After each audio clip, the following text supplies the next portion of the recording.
Hello guys, कैसे हैं आप लोग। आपका स्वागत है हमारे यूट्यूब चैनल @एजुकेशन भैया के साथ। और क्या हाल मजा हाल चाल मस्त। होली कैसी गई आप लोगों की। तो आई होप आप लोग अच्छे से होली एंजॉय किए होंगे। और आज का दिन है पढ़ाई का, तो पढ़ाई कीजिए और इन महत्वपूर्ण प्रश्नों के साथ मैं आया हूँ, उनको नोट करते चलिएगा। ये 50 महत्वपूर्ण प्रश्न जो बड़ी बड़ी परीक्षाओं में पूछे जाएंगे। आज एकदम टॉप क्लास का क्वेश्चन आए हैं। ये एकदम क्रिटिकल क्वेश्चन है, ये कहीं ना कहीं लोगों को फंसा देते हैं। तो हम शुरू करेंगे अपना क्वेश्चन। तो पहला क्वेश्चन क्या कहता है, मानव शरीर में रक्तचाप मतलब बीपी, रक्तचाप, बीपी किसके नियंत्रण करता होता है। इंटरनल ग्रंथि, इंटरनल ग्रंथि के द्वारा बीपी का नियंत्रण होता है। अगला प्रश्न क्या कह रहा है, अगला प्रश्न कह रहा है इंसुलिन किससे उत्पादित होता है। इंसुलिन किससे उत्पादित होता है। तो इंसुलिन किससे उत्पादित होता है, पेनक्रियाज द्वारा। पेनक्रियाज, इंसुलिन किससे उत्पादित होता है भैया, पेनक्रियाज द्वारा। अगला प्रश्न क्या कह रहा है, अगला प्रश्न कह रहा है, अगला प्रश्न कह रहा है कि गर्भाशय में शिशु के विकास की जानकारी है तो किसका प्रयोग किया जाता है। मतलब मादा गर्भाशय में शिशु, चाइल्ड बेबी का अंदर विकास कैसे हो रहा है, इसका तो इसकी जानकारी किसका प्रयोग करते हैं, अल्ट्रासाउंड मशीन, अल्ट्रासाउंड मशीन का प्रयोग करते हैं। अगला प्रश्न क्या कह रहा है, अगला प्रश्न कह रहा है कि भ्रूण के विकास के लिए, भ्रूण के विकास के लिए, किस अंग द्वारा खाद्य की पूर्ति की जाती है। तो प्लासेंटा। ये एकदम महत्वपूर्ण प्रश्न है। भ्रूण के विकास के लिए किस अंग के द्वारा खाद्य की पूर्ति की जाती है, प्लासेंटा। अगला प्रश्न, स्त्रियों की नसबंदी को क्या कहा जाता है। स्त्रियों की नसबंदी को ट्यूबेक्टोमी, ट्यूबेक्टोमी। गाय और भैंस के थनों में दूध उतारने के लिए किस हार्मोन की सुई लगाई जाती है। गाय और भैंस के थनों में दूध उतारने के लिए किस हार्मोन की सुई लगाई जाती है, ऑक्सीटोसिन। ऑक्सीटोसिन, इसको पहले नोट कीजिए, एकदम इंपॉर्टेंट। ये वाला एकदम इंपॉर्टेंट है, इसको पहले आप नोट करते चलिए। अगला प्रश्न क्या कह रहा है, एक वयस्क पुरुष के लिए समान हीमोग्लोबिन मात्रा प्रति 100 ml रक्त में, मतलब प्रति प्रति प्रति 100 ml में एक वयस्क पुरुष के लिए हीमोग्लोबिन की मात्रा कितनी होनी चाहिए। इतना अगर रक्त की मात्रा 100 ml है तो उसमें 5 ग्राम खून होना चाहिए वयस्क पुरुष के अंदर। अगला प्रश्न, किस शारीरिक प्रक्रम से प्रोग्रेंथोबिन का संबंध है। किस शारीरिक प्रक्रम से प्रोथ्रोम्बिन का संबंध है। तो ये कितना है, रक्त जमाव, इसको नोट कर लीजिए। अगला प्रश्न, 9वां प्रश्न, शरीर में सबसे बड़ी अंतःस्रावी ग्रंथि कौन सी है। अंतःस्रावी ग्रंथि थायराइड्स, शरीर की सबसे बड़ी अंतःस्रावी ग्रंथि थायराइड्स। अगला प्रश्न, अगला 10वां प्रश्न, कौन सा हार्मोन्स लड़ो उड़ो हार्मोन्स कहलाता है। लड़ो उड़ो हार्मोन्स किसे कहते हैं, एंड्रेनलिन, एंड्रेनलिन। अगला प्रश्न क्या कह रहा है, अगला प्रश्न कह रहा है कि इंसुलिन क्या है। इंसुलिन कहती है एक प्रकार का हार्मोन है। इंसुलिन क्या है, एक प्रकार का हार्मोन है। 12वां क्वेश्चन क्या कह रहा है, कौन सा पदार्थ मानव शरीर में सबसे अधिक कठोर होता है। मतलब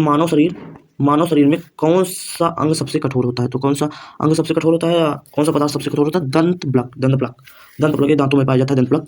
अगला प्रश्न, 13वां प्रश्न, किस कोशिका में इंसुलिन स्रावित होता है। किस कोशिका में इंसुलिन स्रावित होता है, अग्नाशय से, बीटा कोशिका में इंसुलिन स्रावित होता है। अगला प्रश्न, 14वां प्रश्न, हृदय किस पेशी से वंचित है। हृदय किस पेशी से वंचित है, ऐच्छिक पेशी। पेशियां 3 प्रकार की होती हैं, इसको नोट कीजिए। ऐच्छिक पेशी जो हमारी इच्छा अनुसार काम करती है, जैसे हाथ का चलाना, पैर का मोड़ना, बैठना उठना, हमारी ऐच्छिक क्रिया है। अनैच्छिक पेशी जैसे पलक का झपकना, हमारे भोजन का पचना, सब अनैच्छिक है। और तीसरा हृदय पेशी, तो हृदय किस पेशी से वंचित है, तो ऐच्छिक पेशी से वंचित है। अगला प्रश्न, शरीर के किस कोशिका में सबसे कम पुनर्योजन की शक्ति होती है। पुनर्योजन मतलब जैसे एक बार चोट लग जाए तो रिकवर हो सबसे कम किसमें होता है, रिकवरी में तो मस्तिष्क कोशिका में सबसे कम। अगर आपके मस्तिष्क में एक बार चोट लग गई तो जल्दी रिकवर नहीं होता। अगर पश्चिम मस्तिष्क में चोट लगी तो फिर गड़बड़ हो सकता है, और कहीं लग सके तो तुरंत रिकवर हो जाता है। अगला प्रश्न, 16वां प्रश्न, मानव शरीर में कौन सी ग्रंथि ऐसी है जिसका संबंध शरीर की उत्तेजना से है। उत्तेजना से तो कौन सा है, अधिवृक्क ग्रंथि।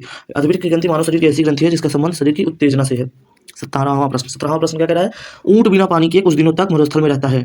ऊंट बिना पानी के कुछ वक्त मरुस्थल में रहता है, ठीक। तो ऐसा वह किस कारण कर पाता है। तो ऐसा वह किस कारण कर पाता है, अपने कुबड़ जमा किए चिकनाई का प्रयोग करके। उनका एक कुबड़ होता है ना, ऐसे ये ऊंट है तो इसकी ऐसे कुबड़ निकली होती है, यहीं पर ये पानी को स्टोर करता है। ओके। अगला प्रश्न क्या कह रहा है, अगला प्रश्न कह रहा है, दांतों में क्या होता है। दांतों में कैल्शियम होता है, दांतों की मजबूती के लिए दांतों में कैल्शियम होता है। अगला प्रश्न, कौन सा रक्तवर्ग सर्वदाता होता है। तो ओ रक्तवर्ग, क्या होता है, सर्वदाता होता है। सर्वदाता मतलब सबको दे सकता है, ये मतलब जहाँ जिस ब्लड ग्रुप के व्यक्ति हैं उसको ये सर्व दे सकता है, ओ रक्त। और कौन सा समूह सर्वग्राही, ए बी रक्त समूह के व्यक्ति हर अलग अलग ब्लड ग्रुप के व्यक्तियों से रक्त ले सकते हैं, और ओ वाले डिनोट कर सकते हैं, जिस हर में कर सकते हैं। अगला प्रश्न कह रहा है, रक्त में ग्लूकोज की मात्रा से नियंत्रित रहता है। इंसुलिन के कारण रक्त में ग्लूकोज की मात्रा नियंत्रित रहता है। अगला प्रश्न क्या कह रहा है, अगला प्रश्न शानदार क्वेश्चन है 22वां प्रश्न, इंसुलिन हार्मोन्स में पॉलीपेप्टाइड श्रृंखला किस बंध द्वारा जुड़ी होती है। पॉलीपेप्टाइड श्रृंखला किस बंध द्वारा जुड़ी होती है, डाई सल्फाइड, ये हल्का लिखा है, disulphide, okay, disulphide बंध। अगला प्रश्न क्या कह रहा है, अगला प्रश्न कह रहा है, परमाणु सिद्धांत के जन्मदाता। ये केमिस्ट्री का क्वेश्चन, बड़ा इंपॉर्टेंट क्वेश्चन। कौन क्या कह रहा है, परमाणु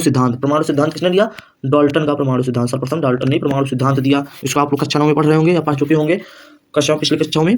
तो किसने दिया, डाल्टन का परमाणु सिद्धांत। अगला क्या कहे, ध्वनि स्वर की पिच किस पर निर्भर करती है। ध्वनि स्वर की पिच आवृत्ति पर निर्भर करती है। ओके। 25वां प्रश्न, अब हम 50% क्वेश्चन को हर कर चुके हैं, पढ़ चुके हैं, तो इसको आप समझते चलिए, नोट करते चलिए। भाई मैं बार बार इसलिए कहता हूँ नोट करते चलिए, जिससे आप कभी भी काम पड़े तो रिवीजन कर लें, रिवीजन करते चले हफ्ते 2 हफ्ते में, तो आपको ये क्लियर हो जाएगा।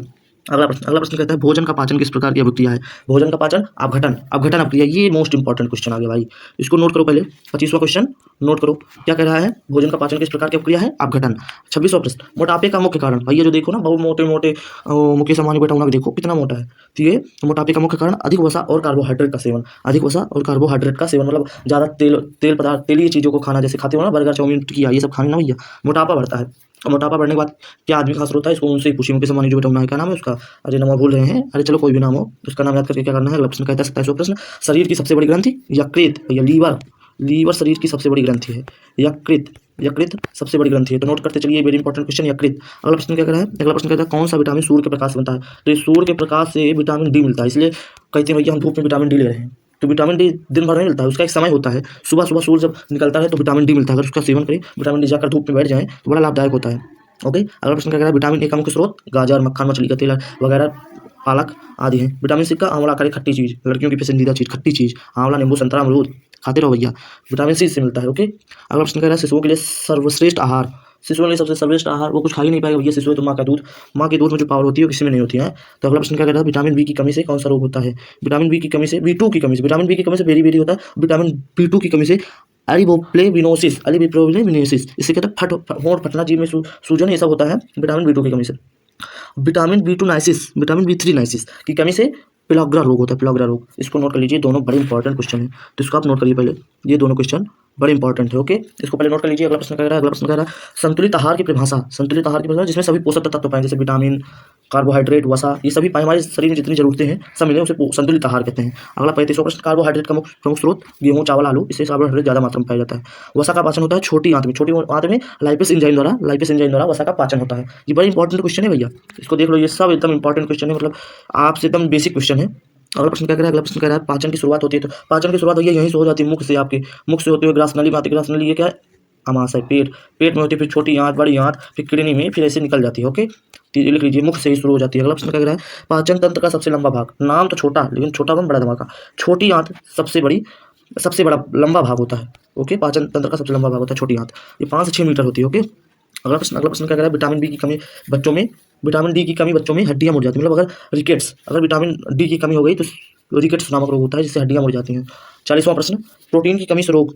तो प्रोटीन की कमी से रोग, ये पहले आप नोट कीजिए, बड़ी बड़ी परीक्षाओं में पूछे जा चुके हैं, पिछले साल SSC की परीक्षा में फंसाया था ये क्वेश्चन, तो इसको आप पहले नोट कीजिए, क्या पूछा गया है, प्रोटीन की कमी से रोग, तो क्वासियोकर या मेरेस्मास, इसको पहले आप नोट कीजिए भैया, बड़ा इंपॉर्टेंट क्वेश्चन है, पिछली बार पूछा गया था, क्या पूछा गया था कि प्रोटीन की कमी से कौन सा रोग होता है।